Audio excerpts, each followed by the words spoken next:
महात्मा गांधी की सबसे बड़ी समस्याओं में से एक अम्बेडकर भी थे। अंग्रेज तो थे ही थे, उनसे बड़ी समस्या ये है कि यार अंग्रेजों को भेजो ना, समाज क्यों बदल रहे हो। और अम्बेडकर साफ साफ कह रहे थे कि अगर मुझे अपने हित और देश के हित में चुनना हो तो देश का हित नंबर 1 पे है, पर यदि मुझे दलितों के हित और देश के हित में चुनना हो तो मैं दलितों के हित को प्राथमिकता पे रखूंगा। क्योंकि अगर अंग्रेज चले गए ऐसे ही तो यहां के सवर्ण हमें छोड़ेंगे नहीं, और दलितों की पराधीनता अंग्रेजों के आने से पहले ज्यादा थी, अंग्रेजों की उपस्थिति के समय कम पराधीनता थी। आपको गुस्सा तो आता होगा अम्बेडकर पे कई बार, क्या ये कैसा आदमी था, है ना, लेकिन आप तर्क सुनेंगे तो दंग रह जाएंगे, तर्क अच्छे हैं। और मजे की बात है कि भारत की संविधान सभा में अम्बेडकर जितनी पढ़ाई पूरी संविधान सभा में एक भी मेंबर ने नहीं कर रखी थी। केवल एक BN राव थे जो एडवाइजर थे, उनके पास ठीक ठाक पढ़ाई थी, उन्हें छोड़ दें, बाकी सब मिट्टी के मतलब पेंदे टाइप के थे, प्यादे थे उनके सामने। पढ़ाई लिखाई का जो लेवल अम्बेडकर साहब का है वो किसी का नहीं है। तो कुछ लोग मैंने देखा कि सवर्ण मानसिकता के कुछ लोग अम्बेडकर को देशद्रोही घोषित करना चाहते हैं इन्हीं कथनों से कि दलित प्रश्न और देश के प्रश्न में दलितों को प्राथमिकता दूंगा तो बुरा मान जाते हैं। और उन्हीं से आप पूछो कि अगर हिंदू का प्रश्न हो और देश का प्रश्न हो, किसी प्राथमिकता दोगे तो हिंदू, हिंदुस्तान है, मजाक समझते हो तो हिंदुस्तान है बोलते हैं, हिंदुस्तान है। मुसलमान तो आए हैं, जा भी सकते हैं, लेकिन हिंदुस्तान है। तो अंबेडकर उस समय पावरफुल हो चुके थे, और अंबेडकर को मैं तो बड़ा सलाम करता हूं इस सेंस में। आमतौर पर वंचित वर्ग में जब कोई पढ़ लिख लेता है ना, अपने वर्ग से कन्नी काट लेता है। रिजर्वेशन का सबसे बड़ा दुख ये है, रिजर्वेशन का सुख ये है कि वंचित वर्गों के लोग आने लगे हैं सत्ता में, और जैसे ही एक गांव से एक बच्चा, दलित बच्चा IAS बनता है ना, पूरा गांव IAS बन जाता है।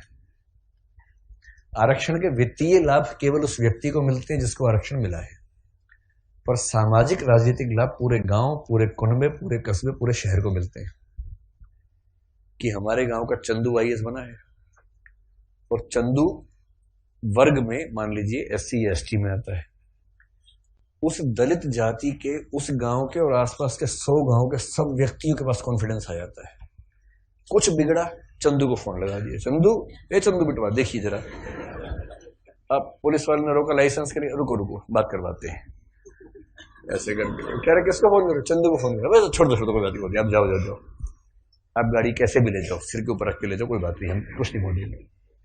कॉन्फिडेंस लेवल बढ़ जाता है। एक रिजर्वेशन का फायदा ये होता है, आर्थिक फायदा नहीं होता, रिजर्वेशन आर्थिक मामला नहीं है, वो सामाजिक राजनीतिक समतलीकरण का मामला है, उसमें उसको देखना है। और अम्बेडकर ने, आजकल क्या होता है कि जो बच्चा IAS बनता है सबसे पहले कोशिश करता है कि उसकी जाति किसी को पता ना लगे कि वो रिजर्वेशन में है। और बहुत सारे लोग SC ST या OBC से रिजर्वेशन का लाभ लेकर अगर IAS बनते हैं तो कोशिश करते हैं कि शादी जैसे सवर्ण समाज में हो, क्योंकि IAS खुद एक जाति है, उस जाति में शादी कहीं भी हो सकती है, वहां जाति प्रथा बीच में नहीं आती है। ऐसे IPS भी एक जाति है जो IAS से नीचे की जाती है, लेकिन ठीक ठाक जाती है, वो भी अपने आप में ठीक ठाक जाती है। जैसे IAS पति IPS पत्नी, लोग कहेंगे हाँ ठीक है, IPS पति IAS पत्नी, तो लोग कहते हैं अच्छा चलो कोई बात नहीं ठीक है इस तरह से मैनेज करते हैं, क्योंकि IPS नीची जाती है, IAS थोड़ी ऊंची जाती है, और IRS और बाकी सब तो बहुत ही नीची जाती हैं। और उसमें जो ग्रुप B हैं वो तो शूद्र टाइप के माने जाएंगे कि ये तो बहुत ही नीचे के लोग हैं। बेशक UPSC ने सफलता दी हो, पर ये तो ये नहीं चलेंगे, इनके 10 नंबर कम आए थे, इनको बाहर करो यहाँ से एक प्रकार की जाति व्यवस्था वहां भी है। तो दलित चेतना जो अम्बेडकर की वजह से, अम्बेडकर का सम्मान क्यों करना चाहिए कि वो इतना पढ़ने लिखने के बाद भी चाहते तो वो भी एक शानदार जिंदगी जी सकते थे, उनको मिल ही रही थी भाई। वो PCS ऑफिसर थे बड़ौदा में, मजाक छोड़ना है, नागपुर में शायद। और जब नागपुर में वो सिविल सेवक बनकर आए, फेलोशिप वहीं से मिली थी पढ़ने के लिए, जब वापस लौटे तो उनको PCS अधिकारी बनाया गया। तो उनको कहा कि आप यहां रहना शुरू कीजिए और काम संभाल लीजिए।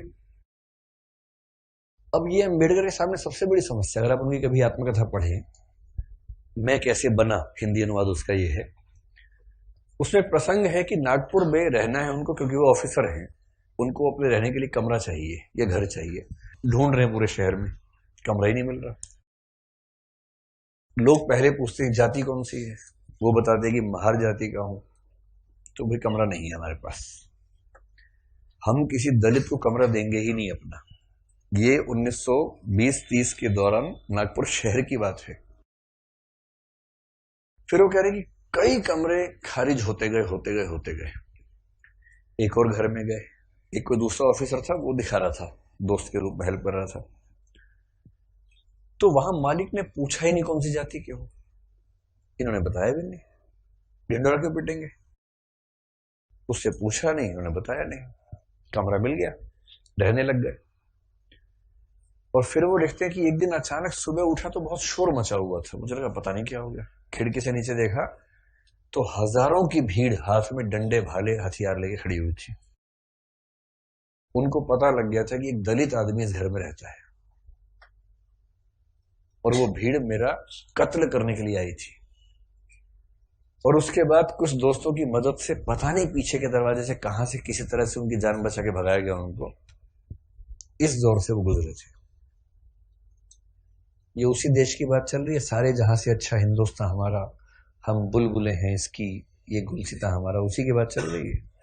किसी और देश, पाकिस्तान की बात नहीं चल रही है, उसमें पाकिस्तान था ही नहीं, पाकिस्तान पेट में था उस समय अभी हुआ नहीं था, मतलब होने वाला था, अभी नहीं हुआ था। तो उस देश की बात है। और जब वो स्कूल में पढ़ते थे तो स्कूल में पढ़ते इसलिए थे कि उनके पिता सरकारी नौकरी में थे, तो थोड़ा सा ठीक स्थितियां थी उनकी, इसलिए स्कूल में एडमिशन मिल गया। पूरे स्कूल में एक दलित बच्चा था बस, B.R. अम्बेडकर, बस, बाकी सब सवर्ण बच्चे थे। अब दलित बच्चा कैसे हैंडल करे, वो पानी पीने जाएगा, पानी को छू देगा, पानी पवित्र हो जाता है, उसमें हीलियम आ जाता है हाइड्रोजन की जगह। उसके बाद जैसे दलित बच्चा छूएगा हाइड्रोजन के गुण बदल जाएंगे उसमें। तो एक व्यवस्था थी कि भाई पानी पीने की एक जगह थी सबके लिए, एक अलग से मटका था अम्बेडकर के लिए, अलग से रखते थे दूर, उनको वही पीना है और मटके को हाथ नहीं लगाना है। अब कभी कभी क्या हुआ, कई बार ऐसा हुआ कि जो आदमी पानी की व्यवस्था करने के लिए तैनात था वो छुट्टी पर चला गया, एक दिन 2 दिन आया ही नहीं। अब इसको प्यास लग रही है, बाकी बच्चों के पास पानी पीने को, उसको पानी पीने को नहीं है। कई ऐसे दिन गुजारे स्कूल में जब उनको पीने को पानी मिलता ही नहीं था। चेतना ऐसे बनती है, ये सब झेलने के बाद बनती है। इसलिए जब आप हरिजन गाथा कविता पढ़ेंगे तब समझ में आएगा कि वो किस दौर से, किस स्थिति से गुजर के वो विचार बनते हैं। और अभी एक अदम गौंडवी की कविता है, वो भी हरिजन के गांव जैसा कुछ नाम है, उसको भी पढ़ेंगे, हम जिक्र करेंगे आगे चलकर, तब समझ में आएगा। ये सब मैं इसलिए कह रहा हूं कि इतिहास के नेताओं को सीधे खारिज करना बहुत आसान होता है। जब आप उनकी स्थितियों को समझेंगे, उनके विचार कैसे बने समझेंगे, तब उनका महत्व समझ में आता है। अंबेडकर का बड़प्पन यह है कि बहुत अच्छी स्थितियों में जाने के बाद, इंग्लैंड में, अमेरिका में पढ़ने के बाद, वहां भी टॉप करने के बाद, वो चाहते तो वहीं किसी विश्वविद्यालय में प्रोफेसर बन सकते थे और धूमधाम से जिंदगी गुजार सकते थे, पर उन्होंने चुना संघर्ष का रास्ता। लौट के आए, संघर्ष किया और अपने साथ साथ अपने पूरे समुदाय की मुक्ति का रास्ता चुना। और जितने सफल हुए उतना सफल होना एक जिंदगी में आसान भी नहीं होता, जितने वो सफल हुए उन्होंने काफी कुछ कर भी दिया। अब उस अंबेडकर का तेज 1936 में फैल चुका था। महात्मा गांधी बहुत दुखी है। महात्मा गांधी घोर वर्ण व्यवस्था के समर्थक आदमी थे, इतने पक्के रूढ़िवादी थे इस मामले में। मतलब महात्मा गांधी के प्रति मेरा सम्मान उतना ही जितना अंबेडकर के प्रति है, पर इस मामले में वो बहुत ही दकियानूसी किस्म के व्यक्ति थे। अपनी एक किताब हिंदू धर्म में लिखा है उन्होंने कि वर्ण व्यवस्था उतनी ही नैसर्गिक और प्राकृतिक व्यवस्था है जितना न्यूटन का गुरुत्वाकर्षण का नियम। ये महात्मा गांधी का वाक्य है, किसी और का वाक्य नहीं है। इसलिए उनके पेट में खलबली मची हुई थी कि अंबेडकर बीच में कैसे आ गया। अंत में अंबेडकर बोले, महात्मा जी हमने बहुत ट्राई कर लिया कि हिंदू धर्म में रह के चीजें ठीक कर लें, हो नहीं पा रही, हम हिंदू धर्म छोड़ रहे हैं। अब महात्मा गांधी परेशान। उनके लिए भारत से ज्यादा महत्वपूर्ण हिंदू धर्म है महात्मा गांधी के लिए, गीता, वो सब, उनका तो वैष्णव परंपरा, वो सब विचार ज्यादा थे। 1937 में कहते हैं कि अंबेडकर ने घोषणा कर दी कि मैं हिंदू धर्म छोड़ रहा हूं। महाराष्ट्र में अनाउंस किया एक सभा में, और उस सभा में सीधे कहा कि देखो भाई लोगों, मैं हिंदू पैदा हुआ इस पर मेरा बस नहीं था, पर मैं हिंदू के रूप में ना मरूं इस पर मेरा बस है। और मैं हिंदू के रूप में नहीं मरूंगा। उस समय खलबली मची कि वो हिंदू धर्म छोड़ रहे हैं, शायद सिख धर्म अपनाने की बात उस समय थी उनके दिमाग में। और महात्मा गांधी ने बहुत समझाया कि देखो अम्बेडकर, नहीं ना, ऐसे नहीं करते। महात्मा जी का मार्ग एकदम अलग है। अम्बेडकर कह रहे हैं कि अगर मैं इस घर में पैदा हो गया तो मैं क्यों जिंदगी भर सफाई का काम करूं। महात्मा गांधी कह रहे हैं नहीं, गहराई में सोचो, इस घर में पैदा क्यों हुए, ये सोचो। ये उसका डिजाइन है, उसने जानबूझ के पैदा किया क्योंकि तुम्हारे अंदर सफाई के ही गुण हैं।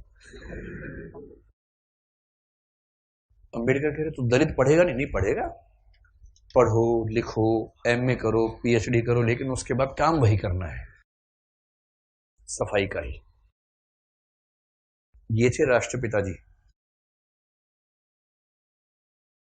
चाचा जी आजकल है, ये सेकंड राष्ट्रपिता बनने वाले हैं मोदी जी, जिस मूड में चल रहे हैं अभी। हो सकता है जल्दी घोषणा हो कि भारत के अब 2 पिता हैं, और छोटे पापा बड़े पापा फिर हम ऐसे करेंगे।